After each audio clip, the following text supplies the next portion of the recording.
Alright, so today I decided to take a look at a couple of things. One of which being a request by Alfarius, and it's the history of Girls und Panzer, Part 1. And this is done by Potential History. So, it involves tanks, it involves anime girls apparently. Let's go. Hi, my name's Johnny, and I'm not a big fan of anime. Miss me with that gay shit. Not for any particular reason, What? I just could never get into it. And to be honest, I never really Nobody's perfect. Everybody can be wrong. tried. But about a year ago, I found something that was so strange I couldn't pass it up. Okay. This thing was Girl and Panzer, which, to be put simply, is a high school drama with tanks. And although this sounds like the dumbest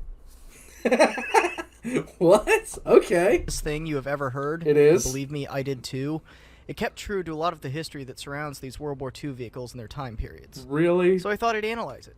This is the history behind Girl and Panzer. This is... I thought... I'm confused. What the fuck, Japan? But okay. The first episode opens with a flash forward to episode 3, with the Ori team scouting an enemy tankery team in a match. And after making a plan, our main protagonist Miho and her friend Yakuri climb into their tank and begin to move. Okay. We are then introduced to the 5 main tanks of the series. First, a Type 89 medium. This Japanese tank was designed in 1928 and used by Japan mostly from 1932 to 1942, and saw action all throughout Asia during its lifetime, from the Battle of Shanghai to Konkangal and even the Philippines and Burma. Second, we see a Czech 38T medium tank. Nice. Produced in 1938, this Czechoslovakian tank made its name in the German army after the annexation, and served from 1939 to 1945, with many variants being made using its chassis. Third, we have a Sturmgeschütz 3, or Stug 3 for short, an assault gun made out of the chassis of a Panzer III and designed by Germany in 1937. Stug. Of the 8 variants produced, this one is an F model, sporting the 75mm L48 gun. The tank saw service in the German army from 1940 to 1945 on all fronts. Fourth, we have an American M3 Lee medium tank. Designed in 1940, the Lee saw service pink mostly in tank, North nice. Africa with the Americans, and with the British as the Grant variant. Many also saw service on the Eastern Front under Lend-Lease. Lastly, we see what I would arguably call the true main character of the series, the Panzer IV, or Mark IV as it's called in the show.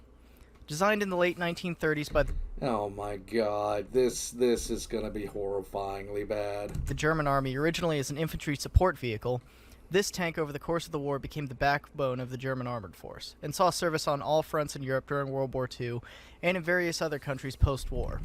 Of the 10 variants produced, this one is a D model, but it is later upgraded. Now, unfortunately, that is about it as far as tanks go for this episode. But here's what else goes on. Back in the present, after the flash forward ends, we meet our protagonist Miho, new to the school she is attending, Ori High.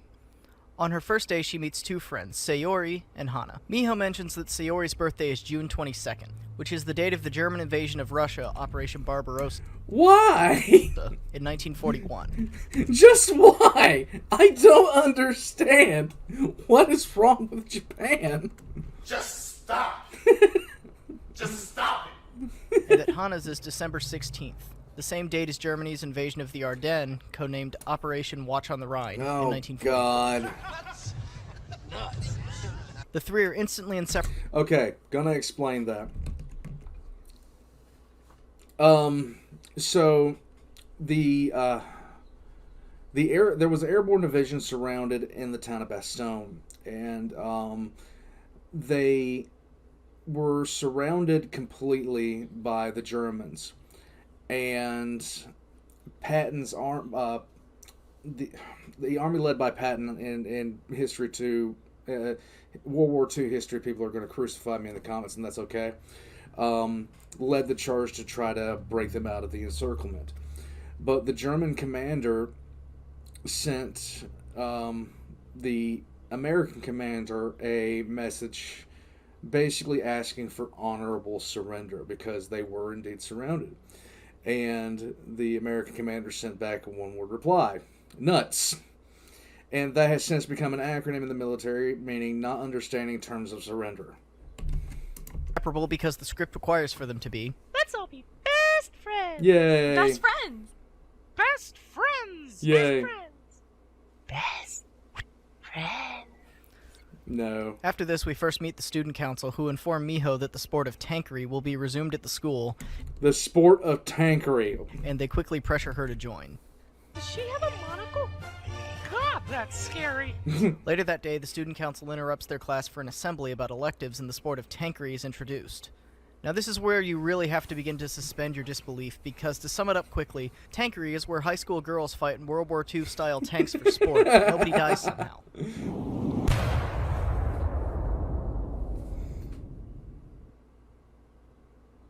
That looks fucking awesome! The student council does show a video somewhat explaining this, and in it you do catch a glimpse of a British Mark IV, a German A7V, and a French Whippet tank, along with a few shots of Panzer IIIs. Through the assembly, Miho looks uncomfortable, but many future characters are shown being very interested. Miho, of course, picks a different elective, and her friends, who she just met literally today, are convinced to change their minds and not do tankery to support her because the script calls for it and the show ends. Yay. Just kidding. Upon hearing Miho has picked another elective, the student council calls her to the office and threaten her with expulsion if she doesn't join the tank club. That's all fun. Expel your ass! How in the hell does that work? Her friends defend her, but she decides to do it anyways, and the final scene is the first meeting of the tankery team consisting of 5 groups. Our main characters, the student council, Okay. the history club, the volleyball team, and a handful of freshmen. They then find the Panzer IV in the garage with Miho saying it can be fixed up. And that's episode 1. If anime is to believe, Japanese schoolgirls are literal superheroes. The episode begins with the 5 teams looking for more tanks to complete their team.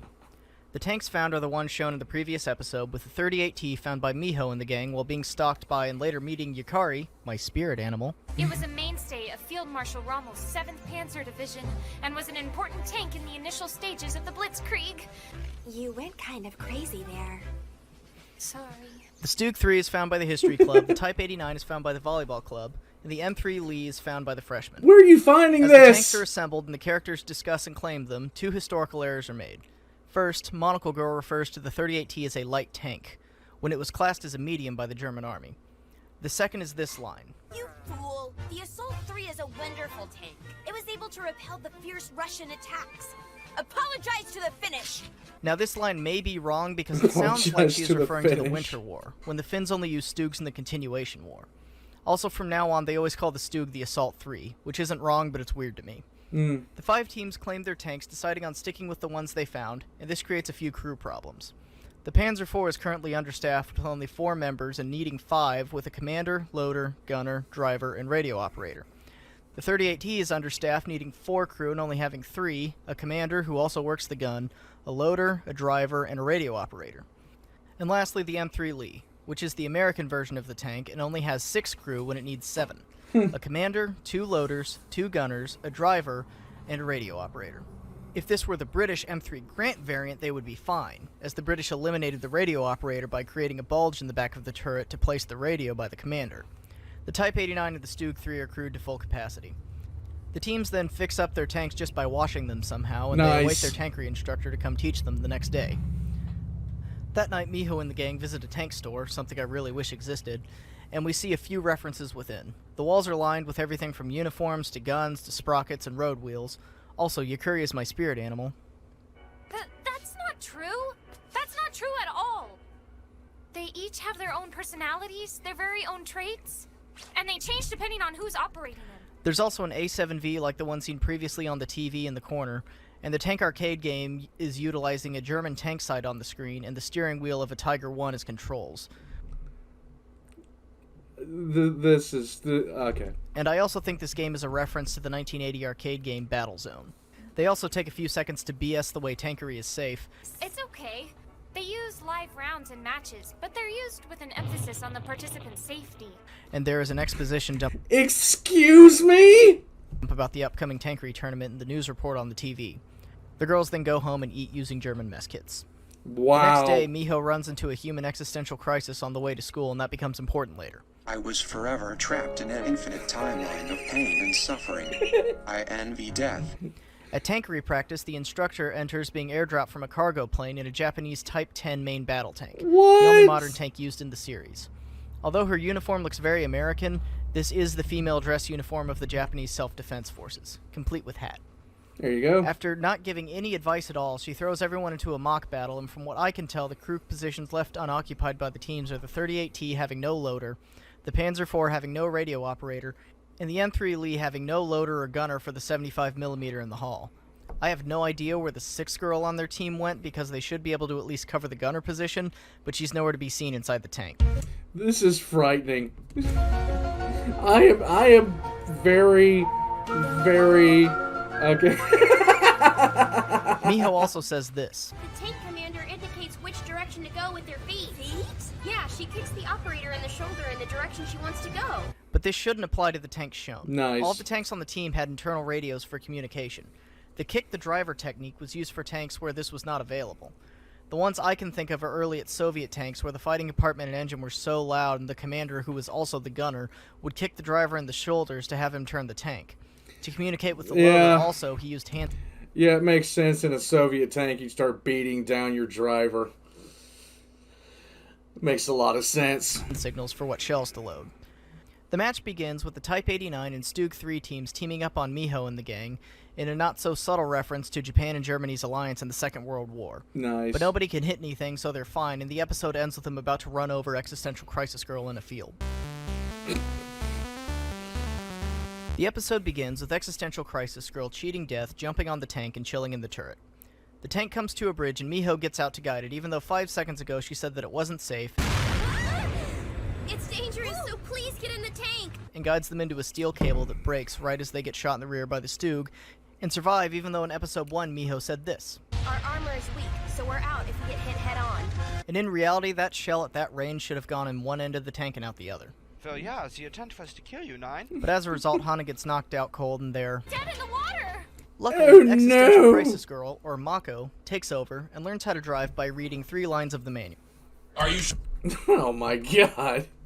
Japanese schoolgirls are superheroes. sure about that? Then Yukuri knocks out the Stug, Type 89, and 38T with 3 shots, and the M3 Lee is taken out from engine failure. That felt kind of good. Then there's a Pause! fan service scene where everybody picks their jobs on the tank. I refuse to acknowledge the camouflage scene.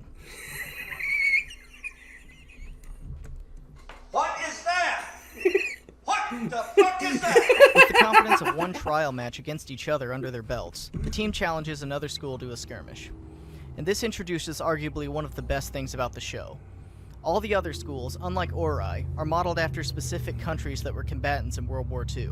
Okay. They use only their tanks, dress in their uniforms, march to their songs, and best of all, are all complete stereotypes of that country. Nice. And the first country they meet for the skirmish is the British, or St. Gloriana's Girls' Academy, where no kidding, each character is named for a different kind of tea. Also, most of the time that they are on screen, the song the British Grenadiers plays, and it makes me smile to think that a song that British soldiers marched to in the 18th century is still being played and known by many. The always composed British commander Darjeeling Oh accepts my their invite for God. the skirmish. Oh my god, drinking tea. There's a there's a teapot on the side. Okay, okay. The British team sports 1 Mark IV Churchill infantry tank, a heavy tank produced and used by the British from 1941 to 52, and 4 Matilda II infantry tanks, produced and used by the British from 1938 until 1943, with some seeing service until 1945 in the Pacific. Before the match, the British promised to not fight dirty like Saunders or Pravda, the American and Russian schools. Hey Darjeeling, Okay. how's that Empire doing? Ooh. The match has begun. Also, fun fact, the necklaces the judges at this match are shown wearing are called Fieldgemeri. Fieldgemeri? Okay. And they're what German military police wore during World War II to denote Okay, we need to talk to the creator of that show. their status as MPs.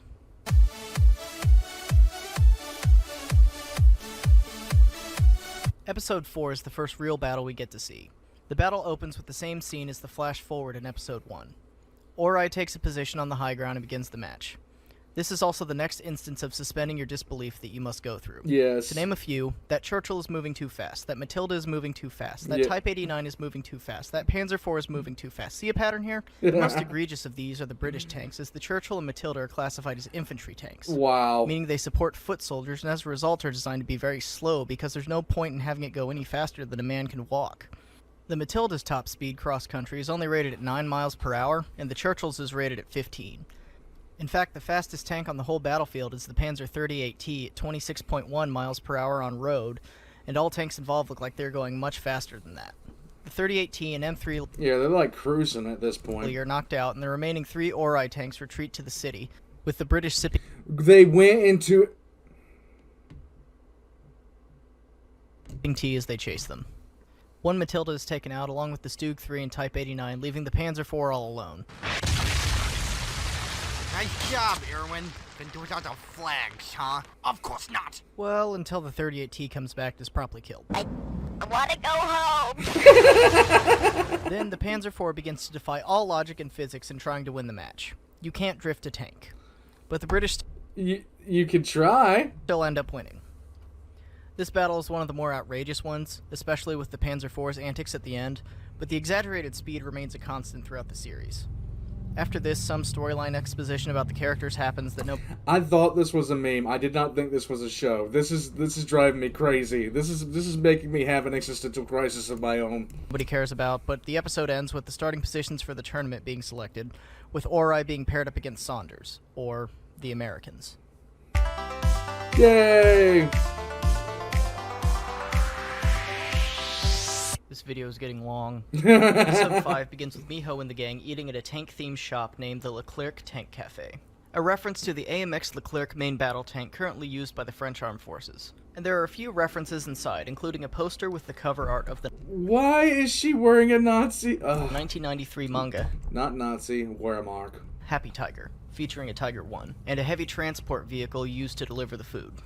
There's then a strategy That's talk and awesome. some exposition, and these guys show up to drop some basic villain lines. Oh, Yeah. hey, Miho. I see you managed to stay sober until the afternoon. Congratulations. Oh, it's Maho and Bitch Pants McFuckwit. Still have those sticks up your asses? There's also a poster of a T-34 and a poster of a tortoise on the wall back there. Should be pretty embarrassing if one of those teams beat the veterans that all sat around in their ivory towers coming up with that role. Damn! The girls then head back to school on a Kasuga-class armored cruiser. What? The next day, the girls go to Yukari's Why? house looking for her after she wasn't in school. And inside her room, there's a treasure trove of World War II references. In fact, instead of listing them all off, I'm going to label them on the screen as they come up, because there are literally that many. Wow. Also, Yukari is my spirit animal. She's so completely into tanks that you can't really find friends that understand her. After a while, Yukari returns and reveals that she's been spying on the school they're up against first in the tournament. She plays them a video she took while there, and in it she spots the team's vehicles, which consist almost entirely of N4 Shermans and their variants. The Sherman was an American-made Poor Icy playing against M4s. tank developed in 1940 and saw service in the US, British, and Soviet armies throughout World War II, and in many other conflicts under many other flags after that. The variants spotted are the M4A1, which sported the larger T-23 turret and a new 76mm gun, and the M4A6, a rare variant with only 75 built, featuring a multi-fuel engine and a part-cast, part-welded hull design. Also, a lot of the tanks are shown equipped with sand skirts, which is something the Americans were not fond of and did not use much during the war. At the American school meeting, there's a historical error made. In the order of battle, the girl announcing mentions them using One Firefly. Now, this was a real Okay. tank that was based off the Sherman series, but it was a conversion made using the British 17-pounder gun. The US Army never used it, and it doesn't make any sense having it on the American team. The last reference in the cutaway is when Yukari is found out and asked for her class and grade, she responds, The 6th Armored Division, Oddball, Sergeant 3rd Class. Huh? a reference to Donald Sutherland's character in the movie Kelly's Heroes, where he plays a tank commander. Really? Yukari then books it out of there, and back in the present day, they discuss strategy. Jeez, how'd you get out of there? Oh my god, get down, she's got a gun! Also, Yukari is my spirit animal. Tanks were always my friends in the past. The next day, the crews practice and receive uniforms for the match. Oh my After this, god. we get to formally meet the American team, Saunders High. The stereotypes for this school are pretty much what you would expect. They are filthy rich and have a ton of everything. The most tanks, the largest ship, and a million food trucks. Nice. They're also loud and obnoxious and very full of themselves, even bringing cheerleaders to their match. Oh my god, really? Hey there, Annie. It's been a while. I see you're still legally dwarf, Ken. This is the first match of the series with a flag tank that, if taken out by the enemy team, causes an automatic loss for that team. What? And the rest of the matches in the series are set up this way. After some dialogue, the match starts. Fight! And mostly consists of the Americans rushing the Ori team and then the Ori team running away. Okay. There's also this scene. Say, do you know this old joke? The American president used to show off quite a bit. He said, "We have everything in our country." Then a foreign reporter asked him, "Does that include the hotline to hell?" That I thought was going to be another niche historical reference, but I can't for the life of me figure out what the hell she is talking about. But from what I can gather, it's some kind of statement on the Americans cheating. And yes, of course, the Americans cheat. And this is revealed a few scenes later when they begin listening to Ori's radios. Isn't that illegal? What did you just say to me? I'm pretty sure this requires a warrant. Are you some kind of fucking commie? This may be a reference to the Allies breaking the German Enigma code during World War II. Possibly. Miho soon figures this out, though, and begins giving fake orders over the radio and texting the real ones via Sayori. Oh my They then God. later lure 2 Shermans out into the open where one is destroyed by the Stug 3.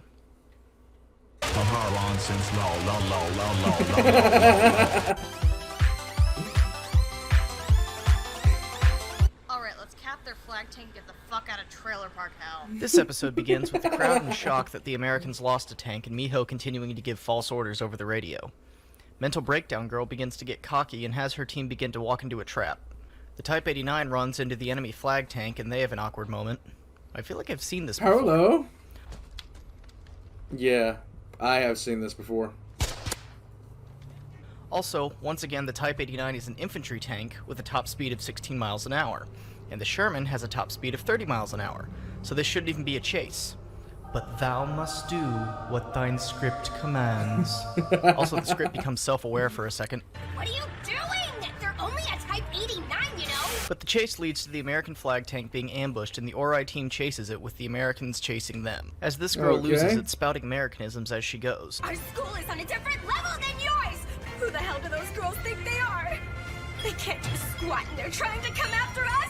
Their school's getting shut down soon anyway! Then there's an hour of chase scene with the Type 89 and M3 Lee being taken out until the Panzer IV gets to higher ground. Americans. I have the high ground! And kills the American tank right as the Firefly kills the Panzer IV, winning Ori the match.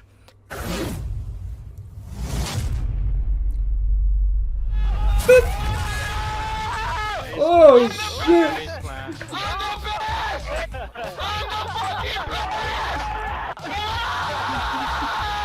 And once again, that 17-pounder shot should have liquefied the Panzer IV crew, but this sport is safe somehow. Somehow. Oh, sakes, Miho, get in the tank!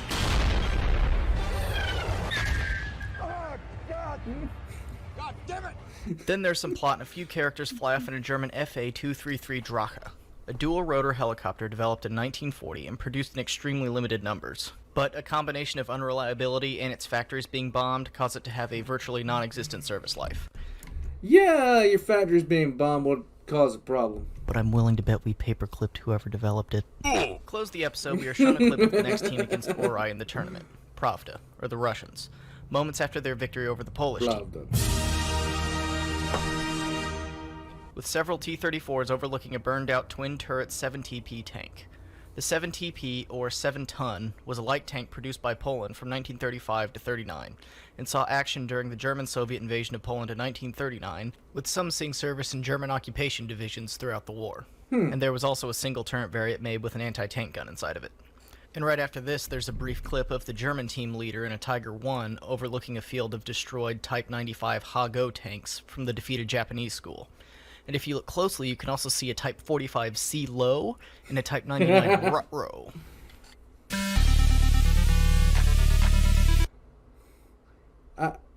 I don't understand Japan. On a fundamental level, I don't understand Japan. But, why? I'm struggling. Alfarius, why did you request this? I didn't even need to know that this existed. For whatever reason now, I want to watch it. And I'm not sure why, just because it's this ridiculous. I don't understand. Okay. Oh man. That was just not normal. And they need to have a serious conversation about all the references to I'm not even going to say it. Like and subscribe if you guys haven't already. There's a Discord down below where you can request horrible stuff like this for me to watch. Girls und Panzer. I need to find this because I don't understand. the escape from reality is just mind-boggling. I have a Patreon down below, and all my links are down there, including Twitter, Instagram, all of the kind of stuff. I don't... What the fuck, Japan? I'll catch you guys next time.